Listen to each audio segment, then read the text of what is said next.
നമസ്കാരം, ചലച്ചിത്ര ആപ്പിന്റെ ടീച്ചിങ് ചാനലിൽ എല്ലാവർക്കും സ്വാഗതം. അപ്പൊ LPPയുടെ കറണ്ട് അഫയേഴ്സിന്റെ ഭാഗമായിക്കൊണ്ട് നമ്മൾ കഴിഞ്ഞ ദിവസം ഡിസ്കസ് ചെയ്തത് സാഹിത്യമായി പഠിക്കുന്ന കറണ്ട് അഫയേഴ്സ് ആണ്. അപ്പൊ അതിന് രണ്ടാമത്തെ ഭാഗമാണിന്ന്.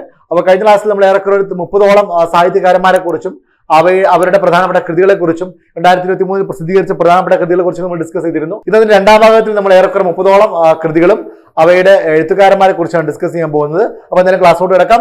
നമ്മുടെ ചാനൽ ആരെങ്കിലും സബ്സ്ക്രൈബ് ചെയ്യാൻ വിട്ടുപോയിട്ടുണ്ടെങ്കിൽ ഇപ്പോൾ തന്നെ സബ്സ്ക്രൈബ് ചെയ്യുക. മാത്രമല്ല ബെല്ലൈക്കൺ പ്രസ് ചെയ്തുകൊണ്ട് നോട്ടിഫിക്കേഷൻ എനേബിൾ ചെയ്യുക. ക്ലാസ്സോട്ട് കിടക്കാം.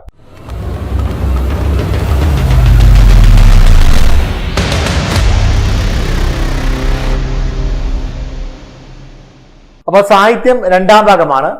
അപ്പോൾ ഒന്നാമത്തെ ചോദ്യത്തിലോട്ട്, അതായത് 31ാമത്തെ ചോദ്യത്തിലോട്ട് കിടക്കുന്നതിന് മുമ്പ് കഴിഞ്ഞ വീഡിയോയുടെ താഴെ ഒരു കമന്റ് ആയിക്കൊണ്ട് ഒരു ഡൗട്ട് ഒരു കുട്ടി ചോദിച്ചിരുന്നു. അപ്പൊ അതിന്റെ ഒരു ക്ലാരിഫിക്കേഷൻ ആണ് നമ്മൾ ആദ്യം പറയാൻ പോകുന്നത്. അതായത് കഴിഞ്ഞ ക്ലാസ്സിൽ 5ാമത്തെ ചോദ്യമായിരുന്നു 2023 ജനുവരിയിൽ അന്തരിച്ച പ്രശസ്ത കവിയും കശ്മീരിൽ നിന്നുള്ള ആദ്യ ജ്ഞാനപീഠ പുരസ്കാര ജേതാവുമായ വ്യക്തി ആരാണെന്നുള്ളത്. അപ്പൊ അതിന് ഉത്തരം റഹ്മാൻ രാഹി ആയിരുന്നു. ഇതിന്റെ റിലേറ്റഡ് ഫാക്ട്സിൽ നമ്മൾ പറഞ്ഞിരുന്നു ഇദ്ദേഹത്തിന് ജ്ഞാനപീഠ പുരസ്കാരം ലഭിച്ചത് 2007 ഇദ്ദേഹത്തിന് ജ്ഞാനപീഠ പുരസ്കാരം ലഭിച്ചത് 2004 2007 ONVക്കല്ലേ അവാർഡ് ലഭിച്ചു എന്നുള്ളൊരു സംശയം ഇതിൽ താഴെ കമന്റ് ആയി വന്നിരുന്നു. അപ്പൊ അതിനൊരു ക്ലാരിഫിക്കേഷൻ ആണ് നമ്മൾ ആദ്യം നോക്കാൻ പോകുന്നത്. അതിനുശേഷം നമുക്ക് ഒന്നാമത്തെ ചോദ്യത്തിലോട്ട് കിടക്കാം. അപ്പൊ മനസ്സിലാക്കാം, ഈ ജ്ഞാനപീഠ പുരസ്കാരം എന്ന് പറയുന്നത് പലപ്പോഴും അതത് വർഷങ്ങളിൽ പ്രഖ്യാപിക്കുന്ന ഒന്നല്ല. ഉദാഹരണത്തിന് 2004 ജ്ഞാനപീഠ പുരസ്കാരം 2-3 വർഷങ്ങൾക്ക് ശേഷമാണ് പ്രഖ്യാപിച്ചത്, അല്ലെങ്കിൽ 2007 പ്രഖ്യാപിച്ചത്. 2007 ജ്ഞാനപീഠ പുരസ്കാരം പ്രഖ്യാപിച്ചത് 2010 അപ്പോ പലപ്പോഴും നമ്മളിങ്ങനെ ഫാക്ട്സ് ചെക്ക് ചെയ്യുന്ന സമയത്ത് ഇത് ഏത് വർഷമാണ് പ്രഖ്യാപിച്ചത്, ആ വർഷത്തെ ഡേറ്റ് അല്ലെങ്കിൽ ആ വർഷം വെച്ചിട്ടാണെങ്കിൽ പലപ്പോഴും ഇത് കാണാറുണ്ട്. പക്ഷെ നമ്മൾ ശരിക്കും പഠിക്കേണ്ടത് ഏത് വർഷത്തിന് വേണ്ടിയിട്ടാണ് ആ വർഷം പ്രഖ്യാപിച്ചത് എന്നുള്ളത് തന്നെയാണ്. അപ്പോൾ ഞാൻ ജസ്റ്റ് ഒന്ന് ക്ലാരിഫൈ ചെയ്ത് പറയുന്നു. മനസ്സിലാക്കുക, റഹ്മാൻ റായി കശ്മീരി ഭാഷയിൽ എഴുതുന്ന റഹ്മാൻ റായിക്ക് ജ്ഞാനപീഠ പുരസ്കാരം പ്രഖ്യാപിച്ചത് 2007 പക്ഷെ അദ്ദേഹത്തിന് ഈ ഒരു അവാർഡ് നൽകിയത് 2004 വേണ്ടിയിട്ടാണ്. അതായത് 2004 ജ്ഞാനപീഠ പുരസ്കാരം 2007 പ്രഖ്യാപിക്കുകയുണ്ടായി. മനസ്സിലായില്ലേ? അപ്പോ ഇദ്ദേഹം ഏത് വർഷത്തിനാണ് ഇദ്ദേഹത്തിന് ജ്ഞാനപീഠ പുരസ്കാരം ലഭിച്ചതെന്ന് ചോദിച്ചു കഴിഞ്ഞാൽ ഉത്തരം 2004 40ാമത്തെ ജ്ഞാനപീഠ പുരസ്കാരമാണ് ഇദ്ദേഹത്തിന് ലഭിച്ചത്. അതുപോലെ തന്നെയാണെങ്കിൽ ONV കുറുപ്പിന്റെ ജ്ഞാനപീഠ പുരസ്കാരം അദ്ദേഹത്തിന്റെ ജ്ഞാനപീഠ പുരസ്കാരം പ്രഖ്യാപിച്ചത് 2010 പക്ഷേ 2007 വർഷത്തേക്ക് വേണ്ടിയിട്ടാണ് ജ്ഞാനപീഠ പുരസ്കാരം നൽകിയത്. അപ്പൊ 2007 ജ്ഞാനപീഠ പുരസ്കാരം പ്രഖ്യാപിച്ചത് 2010 അദ്ദേഹത്തിന് ആക്ച്വലി ഇത് ഏത് വർഷത്തിന് വേണ്ടിയിട്ടുള്ളതായിരുന്നു? 2007 43ാമത്തെ ജ്ഞാനപീഠ പുരസ്കാരം കേട്ടോ, ONV കുറുപ്പ് മലയാളം. അപ്പൊ ഈ രണ്ട് ഫാക്ട് ഒരു ക്ലാരിഫിക്കേഷൻ ആയിക്കൊണ്ട് മനസ്സിലാക്കാം. അപ്പൊ ഇനി നമുക്ക് 31ാമത്തെ ചോദ്യത്തിലോട്ട് കിടക്കാം. ചോദ്യം ഇതാണ്: 1971 ബംഗ്ലാദേശ് വിമോചന സമരവുമായി ബന്ധപ്പെട്ട് വാർ ആൻഡ് വിമൻ എന്ന കൃതി രചിച്ചതാരാണ്? വാർ ആൻഡ് വുമൺ എന്ന് പറയുന്ന കൃതി രചിച്ചതാരാണ്? MM ഹസൻ. ആരാണ്? MM ഹസൻ. രാഷ്ട്രീയക്കാരനാണ്, കോൺഗ്രസ് നേതാവാണ്. ഞാൻ പറയേണ്ട ആവശ്യമില്ല, MM ഹസൻ കേട്ടോ. War and woman. നെക്സ്റ്റ്, 2023 മാർച്ചിൽ അന്തരിച്ച പ്രശസ്ത മലയാള സാഹിത്യകാരി സാറാ തോമസിന്, വളരെ ഇമ്പോർട്ടന്റ് ആണ്, സാറാ തോമസിന് 1979 കേരള സാഹിത്യ അക്കാദമി അവാർഡിന് അർഹമാക്കിയ കൃതി ഏതാണ്? അതായത് 2023 മാർച്ച് മാസത്തിൽ അന്തരിച്ച പ്രശസ്ത മലയാളി എഴുത്തുകാരിയായിട്ടുള്ള സാറാ തോമസിന് 1979 കേരള സാഹിത്യ അക്കാദമി അവാർഡ് ലഭിച്ചിരുന്നു. ഏത് കൃതിക്കാണ് അവർക്ക് അവാർഡ് ലഭിച്ചതെന്നുള്ളതാണ് ചോദ്യം. വളരെ പ്രധാനപ്പെട്ടതാണ്. ഉത്തരം നാർമടിപ്പുടവ. നാർമടിപ്പുടവ വളരെ പ്രധാനപ്പെട്ടതാണ്. PSC മുമ്പ് ചോദിച്ചിട്ടുള്ള ചോദ്യമാണ്. നാർമടിപ്പുടവ ആരാണ് അതിന്റെ കഥാകൃത്ത് അല്ലെങ്കിൽ എഴുത്തുകാരി എന്നുള്ളത് മനസ്സിലാക്കുക. സാറാ തോമസ് ആണ്. കഴിഞ്ഞ വർഷം അവര് മരിച്ചു എന്ന് അറിഞ്ഞിരിക്കാം. 33ാമത്തെ ചോദ്യം: courting India, England, Mughal India and the origins of empire. Courting India, England, Mughal India and the origins of empire എന്ന ഗ്രന്ഥം രചിച്ചത് ആരാണ്? ഈ ഗ്രന്ഥം രചിച്ചത് ആരാണെന്നുള്ളതാണ് അടുത്ത ചോദ്യം. ഉത്തരം നന്ദിനി ദാസ്. ആരാണ് നന്ദിനി ദാസ്? നന്ദിനി ദാസ് എന്ന് പറയുന്നത് ഓക്സ്ഫോർഡ് യൂണിവേഴ്സിറ്റിയിലെ ഒരു ഇംഗ്ലീഷ് പ്രൊഫസറാണ്, ഇംഗ്ലീഷ് ഫാക്കൽറ്റി ആണ് നന്ദിനി ദാസ്. മനസ്സിലാക്കാം. 2023 British Academy Book Prize for Global Cultural Understanding. എന്താണ്? 2023 British Academy Book Prize for Global Cultural അണ്ടർസ്റ്റാൻഡിങ്ങിന്റെ ജേതാവായി തെരഞ്ഞെടുക്കപ്പെട്ടത് ആരെയായിരുന്നു? നന്ദിനി ദാസിനെ ആയിരുന്നു. അതിന് ആ ഒരു അവാർഡ് നൽകാൻ കാരണമായിട്ടുള്ള പുസ്തകം ഇതാണ്, courting India England, Mughal India and the origins of empire എന്ന് പറയുന്ന പുസ്തകമാണെന്ന് മനസ്സിലാക്കുക കേട്ടോ. ഓക്കെ, മറക്കാൻ പാടില്ല. നന്ദിനി ദാസയ്ക്ക്. 34 പെലെയും മറഡോണയും സ്വർഗത്തിൽ പന്ത് തട്ടുമ്പോൾ, പെലെയും മറഡോണയും സ്വർഗത്തിൽ പന്ത് തട്ടുമ്പോൾ എന്ന ചെറുകഥ രചിച്ചതാരാണ്? വളരെ ക്യാച്ചി ആയിട്ടുള്ള അട്രാക്റ്റീവ് ആയിട്ടുള്ള ഒരു ക്യാപ്ഷൻ ആണ്, ഒരു ടൈറ്റിലാണ്, മറക്കാൻ പാടില്ല. പെലെയും മറഡോണയും സ്വർഗത്തിൽ പന്ത് തട്ടുമ്പോൾ എന്ന ചെറുകഥ രചിച്ചത് ആരാണെന്നതാണ് ചോദ്യോത്തരം. സുധീർ കുമാർ ആണ് ഇതിന് ഉത്തരം കേട്ടോ. സുധീർ കുമാർ, മറക്കാൻ പാടില്ല. ഓക്കെ, അടുത്ത് സമഗ്ര സംഭാവനയ്ക്കുള്ള കേന്ദ്ര സാഹിത്യ അക്കാദമി പുരസ്കാര ജേതാവായ പ്രശസ്ത മലയാള ബാലസാഹിത്യകാരൻ 2023 ഏപ്രിൽ അന്തരിച്ചു. ഇദ്ദേഹത്തിന്റെ പേരെന്താണ്? സമഗ്ര സംഭാവനക്കുള്ള കേന്ദ്ര സാഹിത്യ അക്കാദമി പുരസ്കാര ജേതാവ്. ഓക്കെ, പ്രശസ്ത മലയാള ബാലസാഹിത്യകാരൻ 2023 ഏപ്രിൽ മാസം അന്തരിച്ചു. അദ്ദേഹത്തിന്റെ പേരാണ് KV രാമനാഥൻ. ആരാണ്? KV രാമനാഥൻ. മനസ്സിലാക്കാം. ബാലസാഹിത്യ രംഗത്തെ സമഗ്ര സംഭാവനയ്ക്കുള്ള കേന്ദ്ര സാഹിത്യ അക്കാദമി അവാർഡ് അദ്ദേഹത്തിന് 10 വർഷം മുമ്പ് ലഭിച്ചു. 2014 ലഭിച്ചു. ബാലസാഹിത്യ രംഗത്തെ സമഗ്ര സംഭാവനയ്ക്കുള്ള കേന്ദ്ര സാഹിത്യ അക്കാദമി അവാർഡ് 2014 ലഭിച്ച എഴുത്തുകാരാണ് KV രാമനാഥൻ. ഓക്കെ, കേരള സാഹിത്യ അക്കാദമി അവാർഡ്, കേരള സാഹിത്യ അക്കാദമി എൻഡോവ്മെന്റ് അവാർഡ്, കേരള സാഹിത്യ അക്കാദമി എൻഡോവ്മെന്റ് അവാർഡ് അദ്ദേഹത്തിന് 1994 ലഭിച്ചിരുന്നു. അദ്ദേഹത്തിന് ആ അവാർഡ് ലഭിക്കാൻ ഇടയാക്കിയ കൃതിയാണ് അത്ഭുത നീരാളി എന്ന് പറയുന്ന അദ്ദേഹത്തിന്റെ പുസ്തകം. എന്താണ്? അത്ഭുത നീരാളി. മറക്കാൻ പാടില്ല. ബാലസാഹിത്യകാരനാണ് KV രാമനാഥൻ കേട്ടോ. അത്ഭുത നീരാളി അദ്ദേഹത്തിന്റെ പുസ്തകം കൂടിയാണ്. My life as A comrade എന്നത് ഏത് കേരള മുൻ മന്ത്രിയുടെ അനുഭവക്കുറിപ്പുകളുടെ സമാഹരണമാണ്? കഴിഞ്ഞ ക്ലാസ്സിൽ നമ്മൾ മുഖ്യമന്ത്രി പിണറായി വിജയന്റെയും അതുപോലെ തന്നെ MP രാജേഷിന്റെയും മുല്ലക്കര രത്നാകരന്റെയും C ദിവാകരന്റെയും പുസ്തകങ്ങൾ നമ്മൾ ഡിസ്കസ് ചെയ്തിരുന്നു. ഇന്നും നമ്മൾ ഒരു മുൻ മന്ത്രിയുടെ പുസ്തകം ഡിസ്കസ് ചെയ്യാൻ പോവാണ്. വളരെ പ്രധാനപ്പെട്ട അറിയപ്പെടുന്ന മുൻ മന്ത്രിയാണ്. My life as A comrade എന്ന പുസ്തകം കേരളത്തിന്റെ മുൻ ആരോഗ്യ വകുപ്പ് മന്ത്രിയായിട്ടുള്ള KK ശൈലജ ടീച്ചറുടെ പുസ്തകമാണ്.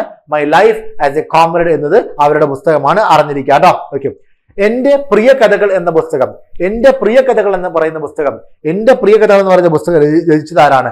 PS ശ്രീധരൻപിള്ള. നമുക്ക് എല്ലാവർക്കും അറിയാം, മുൻ മിസോറാം ഗവർണർ ആയിരുന്നു, നിലവിൽ ഗോവ ഗവർണറാണ്. ഓക്കെ, അദ്ദേഹത്തിന്റെ കഴിഞ്ഞ വർഷം ഇറങ്ങിയ പുസ്തകമാണ് എന്റെ പ്രിയ കഥകൾ എന്ന് പറയുന്നത്. ഇദ്ദേഹം ഒരു രാഷ്ട്രീയക്കാരനപ്പുറത്തേക്ക് ഇദ്ദേഹം ഒരു എഴുത്തുകാരൻ കൂടിയാണ്. ഏറെക്കുറെ 210ഓളം പുസ്തകങ്ങൾ ഇദ്ദേഹം രചിച്ചിട്ടുണ്ട്. അദ്ദേഹത്തിന്റെ കഴിഞ്ഞ വർഷം ഇറങ്ങിയ പുസ്തകമാണ് എന്റെ പ്രിയ കഥകൾ എന്ന് പറയുന്ന പുസ്തകമാണ്. എന്റെ പ്രിയ കഥകൾ. യെസ്, നിൽക്കും. Made in India 75 year of business and enterprise. Okay, made in India 75 year of business and enterprise എന്ന് പറയുന്ന പുസ്തകം രചിച്ചതാരാണ്? ഇതും വളരെയധികം ശ്രദ്ധിച്ചിരിക്കേണ്ട, നാഷണൽ ലെവലിലൊക്കെ ഒത്തിരി ശ്രദ്ധ ആകർഷിച്ച, നമ്മൾ പലപ്പോഴും PSCക്ക് വേണ്ടി പഠിച്ചിട്ടുള്ള, PSCയുടെ ചോദ്യമായിട്ട് വന്നിട്ടുള്ള ഒരു വ്യക്തിയാണ്. ഓക്കെ, അമിതാഭ് കാന്ത് അല്ലെ? ആരായിരുന്നു അമിതാഭ് കാന്ത്? നിതി ആയോഗ് എന്ന് പറയുന്ന national institution for transforming India അല്ലെ? അതിന്റെ CEO ആയിരുന്നു ആര്? അതിന്റെ ചീഫ് എക്സിക്യൂട്ടീവ് ഓഫീസർ ആയിരുന്നു ആര്? അമിതാഭ് കാന്ത് കേട്ടോ. അദ്ദേഹം എഴുതിയ പുസ്തകമാണ് made in India 75 year of business and enterprise എന്ന് പറയുന്ന പുസ്തകം. അമിതാഭ് കാന്ത്. ഒക്കെ, താക്കോൽ എന്താണ്? താക്കോൽ എന്ന നോവൽ രചിച്ചത് ആരാണ്? ഇതാണ് ചോദ്യം. താക്കോൽ എന്ന് പറയുന്ന നോവൽ രചിച്ചത് ആനന്ദ്. അപ്പൊ ഇവിടെ എന്റെ ചോദ്യം, ആനന്ദ് എന്ന് പറയുന്നത് കേരളത്തിലെ പ്രശസ്തനായിട്ടുള്ള എഴുത്തുകാരനാണ്, നോവലിസ്റ്റ് ആണ്. അദ്ദേഹത്തിന്റെ ആനന്ദ് എന്ന് പറയുന്നത് ഒരു കഥാകൃത്തിന്റെ അപരനാമമാണല്ലേ?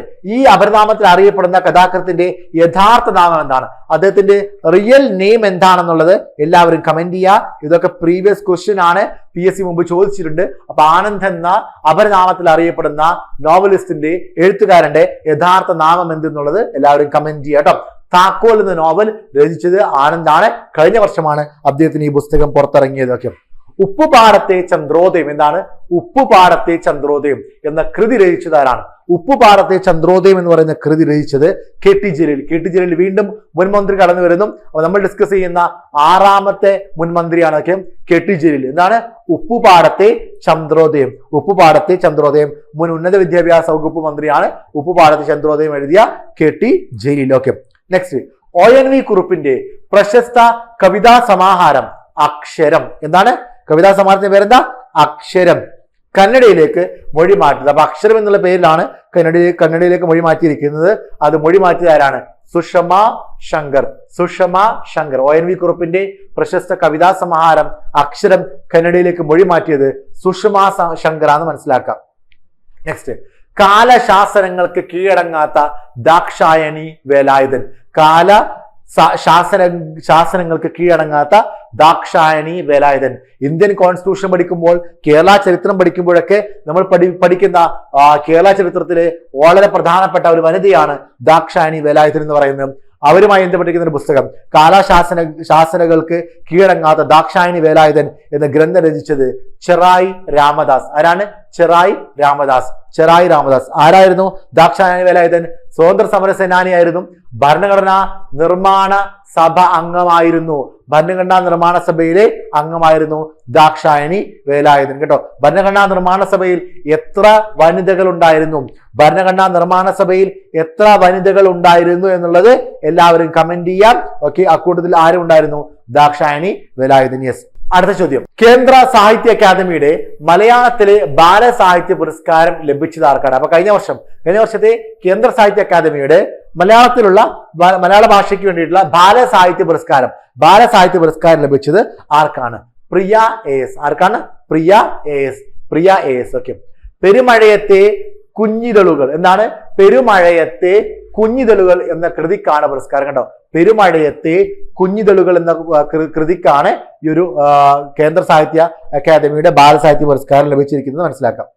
45, കേന്ദ്ര സാഹിത്യ അക്കാദമിയുടെ മലയാളത്തിലെ യുവസാഹിത്യ പുരസ്കാരം ലഭിച്ച ആർക്കാണ്? മലയാളത്തിലെ യുവസാഹിത്യ പുരസ്കാരം ലഭിച്ച ആർക്കാണ്? ഉത്തരം ഗണേഷ് പുത്തൂർ. മലയാളത്തിലെ യുവസാഹിത്യ പുരസ്കാരം ലഭിച്ചത് ഗണേഷ് പുത്തൂരിനാണ്. അച്ഛന്റെ അലമാര. എന്താണ്? അച്ഛന്റെ അലമാര എന്ന കവിതാ സമാഹാരത്തിനാണ് ഗണേഷ് പുത്തൂരിന് പുരസ്കാരം ലഭിച്ചത്. അപ്പൊ നമ്മൾ 2 പഠിച്ചു.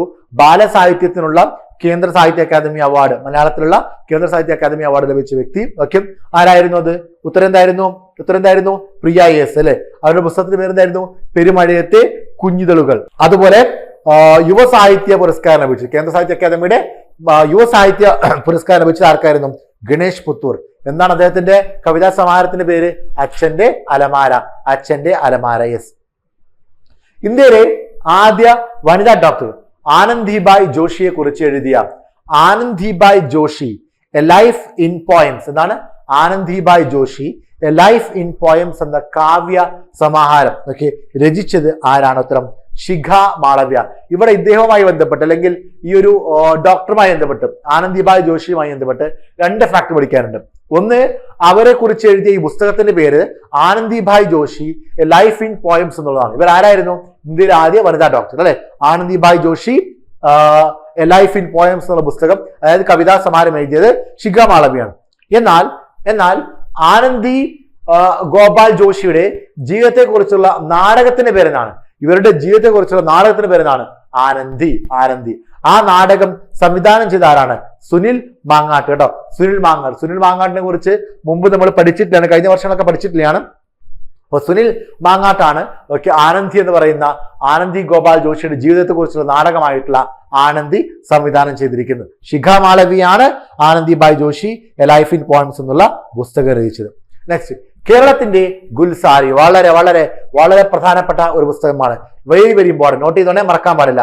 കേരളത്തിന്റെ ഗുൽസാരി. നമ്മൾ പഠിക്കുന്ന 7ാമത്തെ രാഷ്ട്രീയക്കാരനും 2ാമത്തെ മുഖ്യമന്ത്രിയുടെയും ഒരു പുസ്തകമാണത്. കേരളത്തിന്റെ ഗുൽസാരി എന്ന പുസ്തകം എഴുതിയത് ആരാണ്? ഉത്തരം ഉമ്മൻചാണ്ടി. കേട്ടോ, ഉമ്മൻചാണ്ടിയുമായി ബന്ധപ്പെട്ടിരിക്കുന്ന അദ്ദേഹം എഴുതിയ വിവിധ കൃതികളെ കുറിച്ച് നമുക്ക് ഇതിനെ കൂടുതൽ അറിഞ്ഞിരിക്കാനുണ്ട്. ഒന്ന് മനസ്സിലാക്കുക, ഉമ്മൻചാണ്ടിയുടെ മറ്റ് പ്രധാനപ്പെട്ട പുസ്തകങ്ങളാണ്. ഒന്ന്, ചെങ്ങല ഒരുങ്ങുന്നു. എന്താണ്? ചെങ്ങല ഒരുങ്ങുന്നു. ഒന്ന്, പോരാട്ടത്തിന്റെ ദിനരാത്രങ്ങൾ. 2ാമത്തെയാണ് പോരാട്ടത്തിന്റെ ദിനരാത്രങ്ങൾ. 3, മറുപടിയില്ലാത്ത കത്തുകൾ. ചെങ്ങല ഒരുങ്ങുന്നു, പോരാട്ടത്തിന്റെ ദിനരാത്രങ്ങൾ, മറുപടിയില്ലാത്ത കത്തുകൾ. ഇതെല്ലാം എഴുതുന്നവരാണ്? ഉമ്മൻചാണ്ടിയാണ്. ഇനി ഇതൊക്കെ ഉമ്മൻചാണ്ടിയുടെ കൃതികളാണെങ്കിൽ ഉമ്മൻചാണ്ടിയെ കുറിച്ചുള്ള കൃതികളും ഉമ്മൻചാണ്ടിയെ കുറിച്ചുള്ള ഡോക്യുമെന്ററികളൊക്കെ ഉണ്ട്. അതിൽപ്പെട്ട ഒന്നാണ് ഉമ്മൻചാണ്ടിയെ കുറിച്ചുള്ള ഡോക്യുമെന്ററി ആണ് ടച്ചിങ് ദ സോൾ. എന്താണ്? Touching the soul. ഉമ്മൻചാണ്ടിയെ കുറിച്ചുള്ള ഡോക്യുമെന്ററി ആണ് ടച്ചിങ് ദ സോൾ. ഇത് തയ്യാറാക്കിയത് ആരാണ്? വിനോദ് മങ്കര. ആരാണ്? Vinod Mankara. Touching the soul തയ്യാറാക്കിയത് വിനോദ് മങ്കര. 2, ഉമ്മൻചാണ്ടിയെ കുറിച്ച് PT ചാക്കോ എഴുതിയ ജീവചരിത്രപരമായിട്ടുള്ള കൃതി. ഉമ്മൻചാണ്ടിയെ കുറിച്ച് PT ചാക്കോ എഴുതിയ ജീവചരിത്രപരമായിട്ടുള്ള കൃതിയാണ് തുറന്നിട്ട വാതിൽ. ഏതാണ്? തുറന്നിട്ട വാതിൽ. ഉമ്മൻചാണ്ടിയെ കുറിച്ച് PT ചാക്കോ എഴുതിയ ജീവചരിത്രപരമായിട്ടുള്ള കൃതിയാണ് തുറന്നിട്ട വാതിൽ. തുറന്നിട്ട വാതിൽ ഒരു കാരണവശാലും മറക്കാൻ പാടില്ല കേട്ടോ. ജീവചരിത്രപരമായിട്ടുള്ള കൃതിയാണ്. അതോടൊപ്പം തന്നെയാണെങ്കിൽ PT ചാക്കോയും ഡോക്ടർ CC തോമസും ചേർന്ന് ഉമ്മൻചാണ്ടിയെ കുറിച്ച് എഴുതിയ പുസ്തകമാണ് A gracious voice life of Oommen Chandy. A gracious voice life of Oommen Chandy എന്ന് പറയുന്ന പുസ്തകം എഴുതിയത് PT ചാക്കോയും ഡോക്ടർ CC തോമസും ആണ്. മാത്രമല്ല ഉമ്മൻചാണ്ടിയുടെ ആത്മകഥയാണ് കാലം സാക്ഷി. ഏതാണ്? കാലം സാക്ഷി. അപ്പോ ഉമ്മൻചാണ്ടിയുടെ ആത്മകഥ പഠിച്ചു, കാലം സാക്ഷി.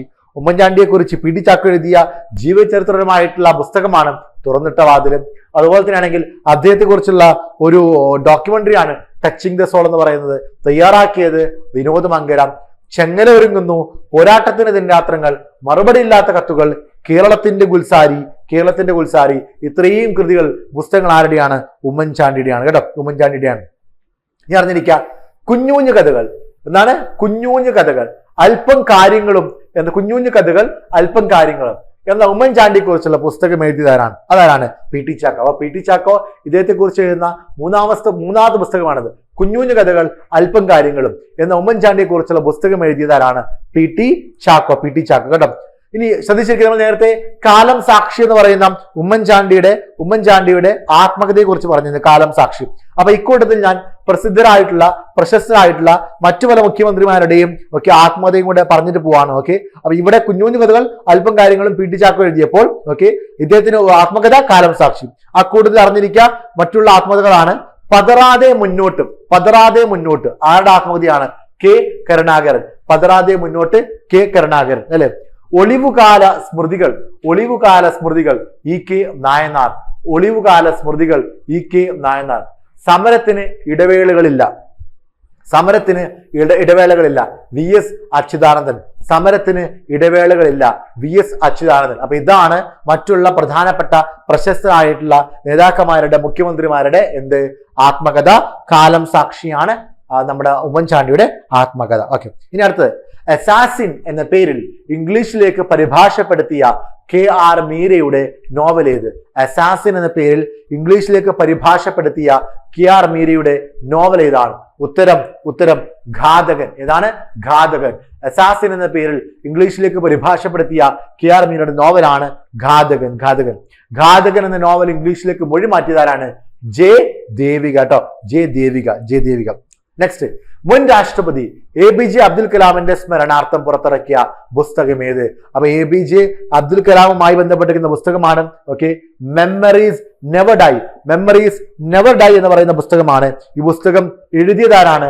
ഡോക്ടർ നസീമ മരക്കാറും ഡോക്ടർ YS രാജനും. 50 തമിഴ്നാട് മുഖ്യമന്ത്രി MK സ്റ്റാലിന്റെ ആത്മകഥ ഇംഗ്ലീഷിലേക്ക് പരിഭാഷപ്പെടുത്തിയത് ഏത് പേരിലാണ്? അപ്പോ അദ്ദേഹത്തിന്റെ അദ്ദേഹത്തിന്റെ ആത്മകഥയുടെ ഇംഗ്ലീഷ് ടൈറ്റിൽ, ഈ പരിഭാഷയുടെ പേര് എന്താണ്? ഇംഗ്ലീഷ് എന്നുള്ളതാണ് One Among You. അപ്പൊ One Among You എന്നുള്ളത് ആരുടെ ഓട്ടോബയോഗ്രഫി ആണെന്ന് ചോദിച്ചു കഴിഞ്ഞാൽ ഉത്തരം എന്താണ്? MK Stalin. Okay, matters of discretion IK ഗുജറാളിന്റെ ഓട്ടോബയോഗ്രഫിയാണ്. എന്താണ്? Matters of discretion IK Gujral മുൻ പ്രധാനമന്ത്രിയായിരുന്നു. മൈ അൺഫോർഗറ്റബിൾ മെമ്മറി മമതാ ബാനർജിയുടെ ഓട്ടോബയോഗ്രഫിയാണ്. ഇവരിപ്പോൾ വെസ്റ്റ് ബംഗാൾ മുഖ്യമന്ത്രിയാണ്. Citizen Delhi my times my life okay മുൻ ഡൽഹി മുഖ്യമന്ത്രിയായിരുന്ന ഷീല ദീക്ഷിത്, 15 വർഷത്തോളം ഡൽഹി മുഖ്യമന്ത്രിയായിരുന്ന ഷീല ദീക്ഷിത്തിന്റെ ആത്മകഥയാണ് citizen Delhi my times my life എന്ന് പറയുന്നു. Okay, the covenant of water എന്ന നോവലിന്റെ രചയിതാവ് ആരാണ്? ദി കോവനന്റ് ഓഫ് വാട്ടർ എന്ന് പറയുന്ന നോവലിന്റെ രചയിതാവ് ആരാണ്? ഉത്തരം എബ്രഹാം വർഗീസ്. മനസ്സിലാക്കുക, കേരളത്തിലെ ഒരു ക്രിസ്ത്യൻ കുടുംബത്തിലെ 3 തലമുറയുടെ കഥയാണ് ഈ പറയുന്ന പുസ്തകത്തിലൂടെ പരാമർശിക്കപ്പെടുന്നത്. നോവലിൽ ഈ ഒരു കോവനന്റ് ഓഫ് വാട്ടർ എന്ന് പറയുന്ന നോവലിൽ പരാമർശിച്ചിരിക്കുന്ന നദി ഏതെന്ന് ചോദിച്ചു കഴിഞ്ഞാൽ പമ്പ. ഏതാണ്? പമ്പ. ആരാണ് എഴുതിയിരിക്കുന്നത്? Abraham Verghese. Okay, next, the book of life my dance with Buddha for success എന്ന പുസ്തകത്തിന്റെ രചയിതാവാണ്?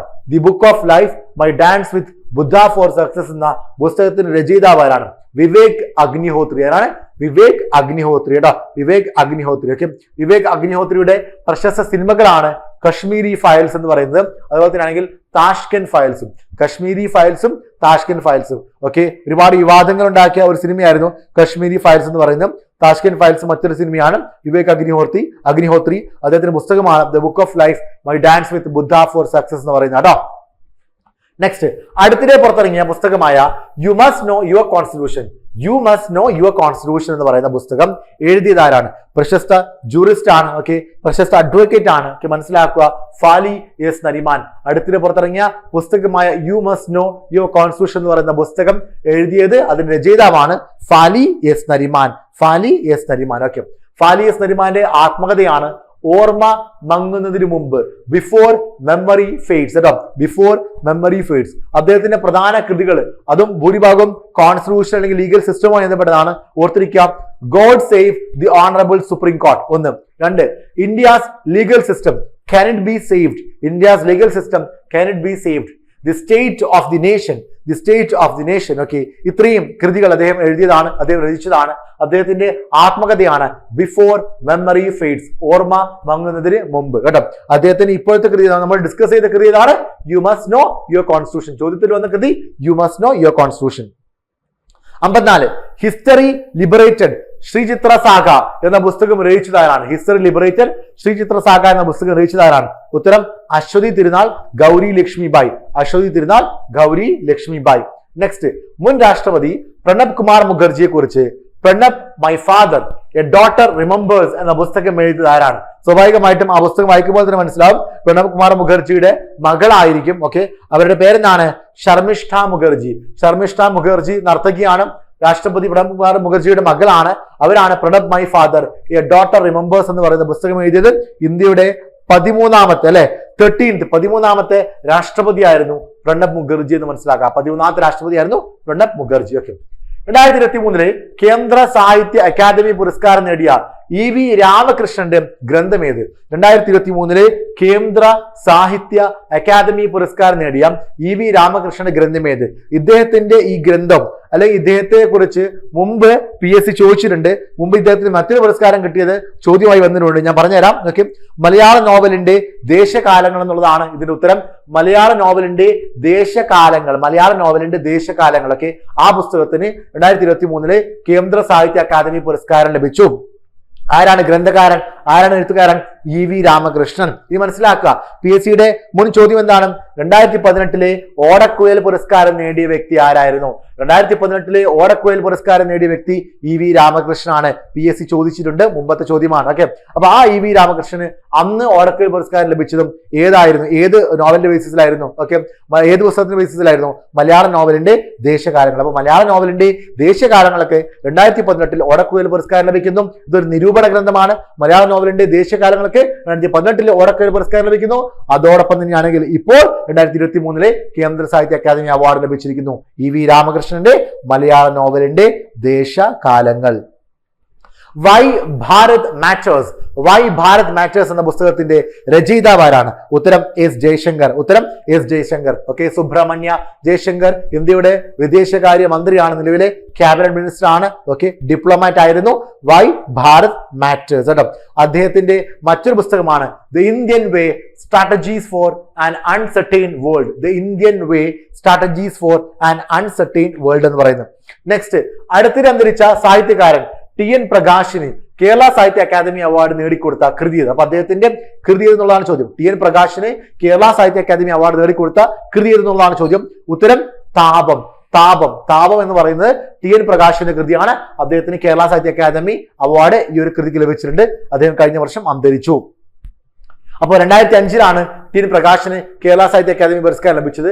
TN പ്രകാശിന്റെ മറ്റുള്ള പ്രസിദ്ധമായിട്ടുള്ള കൃതികളാണ് വളപട്ടണം പാലം. നോട്ട് ചെയ്യേണ്ട ഒരു കൃതിയാണ് കേട്ടോ, വളപട്ടണം പാലം. ഇന്ത്യയുടെ ഭൂപടം, ദശാവതാരം, സ്നേഹദൃശ്യങ്ങൾ, സൗന്ദര്യലഹരി, കൈകേയി, ഓക്കെ, തണൽ, വിധവകളുടെ വീട്, കിളിപ്പേച്ചി കേക്കവ, ചന്ദന, നട്ടാൽ മുളയ്ക്കുന്ന നുണകൾ. നോട്ട് ചെയ്തോണേ, നട്ടാൽ മുളയ്ക്കുന്ന നുണകൾ കേട്ടോ, മുളയ്ക്കുന്ന നുണകൾ. തൊട്ടാൽ പൊള്ളുന്ന സത്യങ്ങൾ, വാഴയില, നക്ഷത്ര വിളക്കുകൾ, വീഞ്ഞ് മറക്കല്ലേ, വീഞ്ഞ്, വളപട്ടണം പാലം, നട്ടാൽ മുളയ്ക്കുന്ന നുണകൾ, ഇത്രയും കൃതികൾ എന്തായാലും നിങ്ങൾ നോട്ട് ചെയ്തോണം. അക്കൂട്ടത്തിൽ താപം എന്ന് പറയുന്ന കൃതി കൂടെ നോട്ട് ചെയ്യുക. ഓക്കെ, പറ്റുമെങ്കിൽ ഇതെല്ലാം എഴുതിയെടുക്കാൻ വേണ്ടി ശ്രമിക്കുക, ജസ്റ്റ് ഒന്ന് ഓർത്തിരിക്കാൻ വേണ്ടി ശ്രമിക്കുക കേട്ടോ. നെക്സ്റ്റ് 59ാമത്തെ ചോദ്യം, ദി ഐഡിയ ഓഫ് ഡെമോക്രസി എന്ന കൃതിയുടെ രചയിതാവാണ്. ദി ഐഡിയ ഓഫ് ഡെമോക്രസി എന്ന് പറയുന്ന കൃതിയുടെ രചയിതാവ് സാം പിത്രോഡ് അല്ലെ. ഓക്കെ, ഇന്ത്യയിൽ ടെക്നോളജി റവല്യൂഷന്റെ ഭാഗമായിട്ട് അതിൽ വലിയ പങ്ക് വഹിച്ച വ്യക്തിയാണ് സാം പിത്രോഡ എന്ന് പറയുന്നത്. രാജീവ് ഗാന്ധിയുടെ ഉപദേഷ്ടാവൊക്കെ ആയിരുന്നു സാം പിത്രോഡ. ഓക്കെ, അദ്ദേഹത്തിന്റെ പുസ്തകമാണ് ദി ഐഡിയ ഓഫ് ഡെമോക്രസി എന്ന് പറയുന്നത്. ഓക്കെ, അവസാനത്തെ ചോദ്യം, വഴിയിൽ വീണ വെളിച്ചം എന്നുള്ള കവിതാ സമാഹാരം രചിച്ചതാരാണ്? വഴിയിൽ വീണ വെളിച്ചം എന്നുള്ള കവിതാ സമാഹാരം രചിച്ചത് PR ഗോപിനാഥൻ നായർ. ആരാണ്? PR ഗോപിനാഥൻ നായർ കേട്ടോ. അപ്പൊ ഇത്രയുമാണ് നമ്മൾ ഡിസ്കസ് ചെയ്യുന്ന സാഹിത്യത്തിന്റെ ഭാഗമായിട്ട് പ്രധാനപ്പെട്ട കൃതികൾ എന്ന് മനസ്സിലാക്കുക. ഓക്കെ, നമ്മൾ അടുത്ത ക്ലാസ്സിൽ മറ്റൊരു ടോപ്പിക്കുമായി വരുന്നതായിരിക്കും. അപ്പൊ ഇതുവരെയുള്ള ക്ലാസ്സുകൾ ആരെങ്കിലും കാണാൻ ബാക്കിയുണ്ടെങ്കിൽ, കഴിഞ്ഞ ക്ലാസ്സുകളോ അതിന് മുമ്പത്തെ ക്ലാസ്സുകളോ കാണാൻ ബാക്കിയുണ്ടെങ്കിൽ ഇന്ന് തന്നെ കാണാൻ വേണ്ടി ശ്രമിക്കുക. തീർച്ചയായിട്ടും വരുന്ന LDC, LPUP, CPO തുടങ്ങിയ എല്ലാ പരീക്ഷകൾക്കും, ഈ വർഷത്തെ 10th പ്രിലിംസ്, LGS അടക്കമുള്ള എല്ലാ പരീക്ഷകൾക്കും നിങ്ങൾക്ക് ഈ ഭാഗത്ത് നിന്ന് ചോദ്യങ്ങൾ പ്രതീക്ഷിക്കാവുന്നതാണ്. ഇതിനുശേഷം 2023 ഈ topic wise current affairs discuss ചെയ്തതിനു ശേഷം നമ്മൾ 2023 കറണ്ട് അഫയേഴ്സും കൂടെ 24 കറണ്ട് അഫയേഴ്സും കൂടെ നമ്മൾ സ്റ്റാർട്ട് ചെയ്യുന്നതായിരിക്കും. Thank you.